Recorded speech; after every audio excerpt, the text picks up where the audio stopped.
Assalamualaikum warahmatullahi wabarakatuh. Untuk memenuhi laporan proyek UAS Pendidikan Kewarganegaraan yang diampu oleh dosen Neng Sri Nureni MPD, di sini saya akan membahas tentang etika bermedia sosial di era digital kali ini. Sebelum lanjut, perkenalkan, nama saya Lukmanul Hakim dengan NIM 12511000126, Prodi Manajemen Pendidikan kelas 2D. Lanjut ke latar belakang. Kalau dipikir-pikir, rasanya sekarang kita sudah tidak bisa lepas dari yang namanya media sosial. Bangun tidur dan dicari HP, mau tidur dan dicari HP. Buka Instagram, TikTok, WhatsApp, semua dibuka hampir setiap saat. Nah, ini bukan cuma kebiasaan pribadi, tapi ini sudah menjadi pola bagi banyak orang yang ada di dunia ini. We Are Social and Outside tercatat sekitar 167 juta pengguna aktif media sosial di Indonesia, terlebih dari separuh total penduduk yang ada di negara ini. Namun, kedekatan ini memunculkan beberapa masalah. Yang pertama, komentar kasar, penyebaran foto ataupun video tanpa izin. Yang ketiga, informasi tanpa verifikasi itu sudah menjadi hal yang biasa ya. Nah, ini bukan sekedar soal sopan santun, melainkan menyangkut hak orang lain, kerukunan masyarakat, dan kualitas demokrasi. Dari situlah tema etika bermedia sosial diangkat dalam laporan ini karena sangat dekat dengan kehidupan kita sehari-hari. Lalu, rumusan masalahnya apa saja? Yang pertama, seperti apa sebenarnya kondisi etika bermedia sosial masyarakat Indonesia hari ini?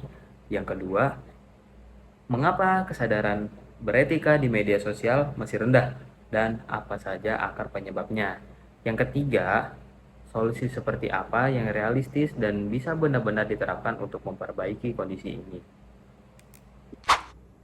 Lalu tujuannya ada apa saja? Yang pertama, memotret secara jujur kondisi etika bermedia sosial di Indonesia berdasarkan fakta dan data yang ada. Yang kedua, menganalisis persoalan ini secara mendalam menggunakan kerangka pendidikan kewarganegaraan. Dan yang ketiga, menghadirkan gagasan solusi yang tidak hanya bagus di atas kertas, tapi juga bisa dijalankan secara nyata. Lanjut pada bab pembahasan pertama, yaitu identifikasi permasalahan. Pada bagian ini, saya akan membahas tentang deskripsi fenomena terlebih dahulu ya. Orang-orang menggunakan media sosial itu untuk apa sih? Pastinya untuk hiburan dan juga informasi. Namun, kolom komentar kerap berisi konten-konten negatif, yaitu seperti halnya menyerang, merendahkan, bahkan bisa juga menyesatkan. Nah, hal ini menunjukkan rendahnya etika bermedia sosial sudah menjadi pola yang mengkhawatirkan di ruang digital kita sekarang ini. Lanjut ke bagian data dan fakta pendukung, yaitu perilaku negatif di media sosial itu justru sering lebih viral dibandingkan dengan konten-konten yang baik. Nah, pelaku mendapat perhatian alih-alih konsekuensi. Nah, ini tuh mengirim pesan salah, terutama bagi anak-anak yang belum bisa memilah. Banyak anak terpapar konten yang tidak layak tanpa bimbingan beretika digital. Berikutnya, kenapa sih masalah ini penting? Persoalan etika bermedia sosial itu menjadi penting karena dampaknya tidak berhenti di layar. Ujaran kebencian yang menyebar bebas bisa mengancam persatuan antar sesama. Cyberbullying itu meninggalkan luka psikologis nyata, terutama pada anak-anak dan juga remaja. Dan ketika ruang diskusi publik dipenuhi provokasi dan hoax, kualitas demokrasi kita pun ikut merosot. Inilah kenapa permasalahan ini layak dan perlu kita kaji serius dalam konteks pendidikan kewarganegaraan. Lanjut pada pembahasan analisis berdasarkan konsep PKN. Lanjut saja pada bagian A, yaitu akar penyebab masalah. Di sini ada 3 penyebab perilaku yang tidak beretika di media sosial. Yang pertama, kurangnya kesadaran diri, yaitu seperti mengetik tanpa memikirkan dampak bagi si penerimanya. Yang kedua, yaitu rasa bebas tanpa konsekuensi, atau algoritma media sosial itu tidak menegur kalau orang itu bersalah. Justru orang itu merasa bebas karena mereka yang salah justru malah dikasih panggung atau lebih tenar seperti yang kita kenal itulah. Selanjutnya yang terakhir, yang ketiga, yaitu minimnya pembekalan etika digital. Itu tahu cara pakai media sosial, tapi belum tahu sampai mana sih batasnya. Lanjut pada bagian B, yaitu pihak-pihak yang terlibat. Yang pertama, yaitu pengguna medsos. Lebih tepatnya aktor utama. Setiap postingan atau komentar itu adalah pilihan yang berkonsekuensi. Yang kedua, pemerintah, baik Kominfo dan Kemendikbud, itu adalah pembuat regulasi dan kerangka hukum. Yang ketiga, ada platform, baik Meta, TikTok, Twitter, dan lain-lain. Nah, itu bertanggung jawab atas konten yang beredar. Keempat, ada lembaga pendidikan.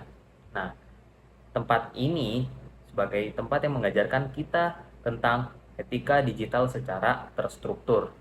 Berikutnya yang nomor 5 ada keluarga. Nah, keluarga ini adalah fondasi yang paling kuat dalam membentuk karakter di digital era sekarang ini. Berikutnya, dampak terhadap masyarakat. Apa aja sih dampaknya? Yang pertama, dampak sosial, yaitu polarisasi meningkat. Perbedaan politik ataupun agama itu memicu saling serang ya. Dan kedua, ada dampak psikologis, yaitu korban cyberbullying alami depresi dan juga kecemasan. Yang ketiga, yaitu dasar hukum. Banyak yang terseret kasus karena tak sadar komentar bisa berujung hukum ataupun pidana ya. Dan yang keempat, ada dampak demokrasi.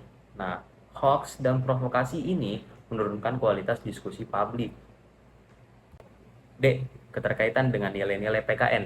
Yang pertama ada Pancasila, itu sila kedua, kemanusiaan yang adil dan beradab.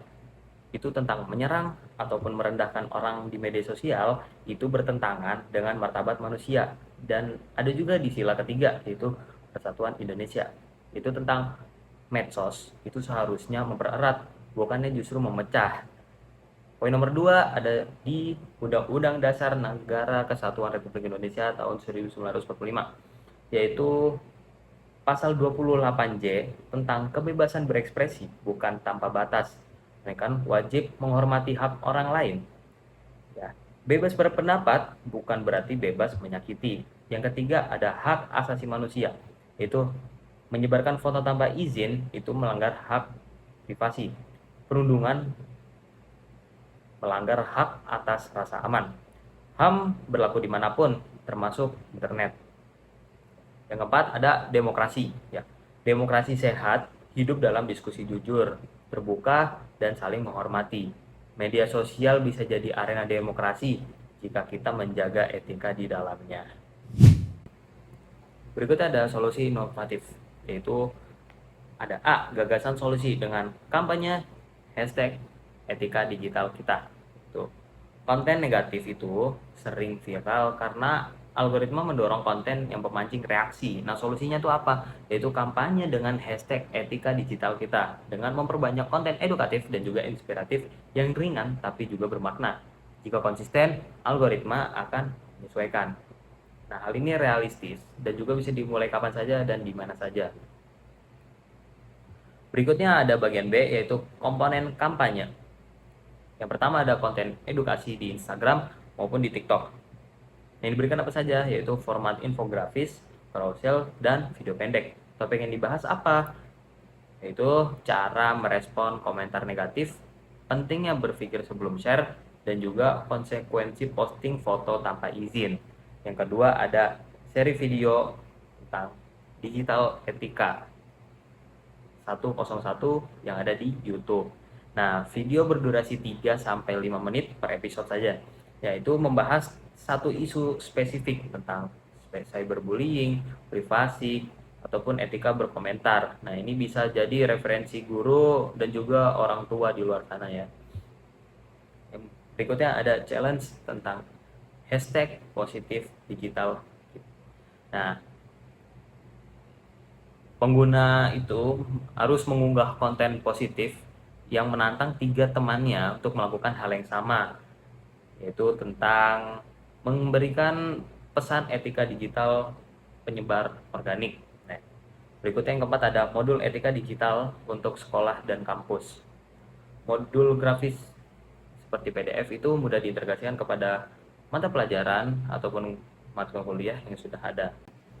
Berikutnya ada target sasaran, yaitu ada primer, sekunder, dan juga tersier. Yang primer ini itu kalangan remaja ataupun mahasiswa yang berusia 15 sampai 20 tahun. Berikutnya ada sekunder, yaitu orang tua ataupun guru, dan juga tersier itu adalah masyarakat umum. Berikutnya D, yaitu dampak yang diharapkan. Dampak yang diharapkan itu yang pertama, meningkatnya kesadaran masyarakat tentang pentingnya etika bermedia sosial. Yang kedua, berkurangnya konten yang negatif dan ujaran kebencian di media sosial. Yang ketiga, terbentuknya komunitas digital yang lebih positif dan saling menghormati. Yang keempat, menguatnya implementasi nilai-nilai Pancasila dalam ruang digital Indonesia. Masuk pada bab implementasi solusi, yaitu A. Perancangan pelaksanaan. Berisi tentang kampanye dibagi menjadi 3 tahap. Yang pertama, persiapan dengan kumpulkan bahan, rancang tampilan, membuat konten percobaan, dan juga rekrut tim. Yang kedua ada eksekusi, yaitu dengan memposting konten, meluncurkan challenge hashtag positif digital, melakukan kolaborasi dengan kreator ataupun komunitas pendidikan. Yang ketiga, konsistensi, yaitu rutin posting, evaluasi respon, perbaiki yang kurang efektif. Nah, yang dibutuhkan apa saja?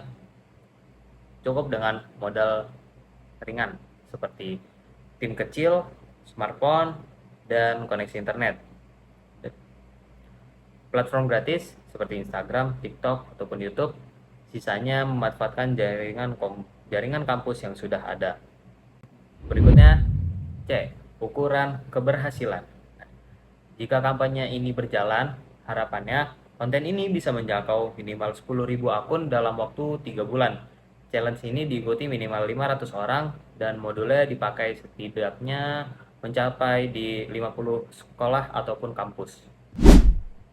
Lanjut pada refleksi pembelajaran. Pembahasan terakhir sebelum refleksi pembelajaran, awalnya saya bingung harus menganalisis masalah ini bagaimana. Tetapi saya tersadar bahwa masalah ini sangat erat dengan kehidupan kita. Itulah yang membuat proyek ini menjadi relevan, bukan hanya untuk sekedar tugas. Kesimpulan, tugas ini membuat saya benar-benar tertarik menyelesaikannya. Saya merasa punya suara, dan lewat laporan ini suara saya itu tersampaikan.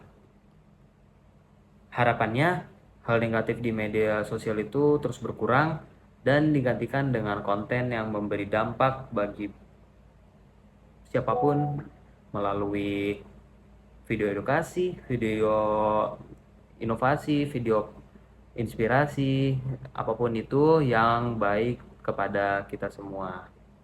Terima kasih. Wassalamualaikum warahmatullahi wabarakatuh.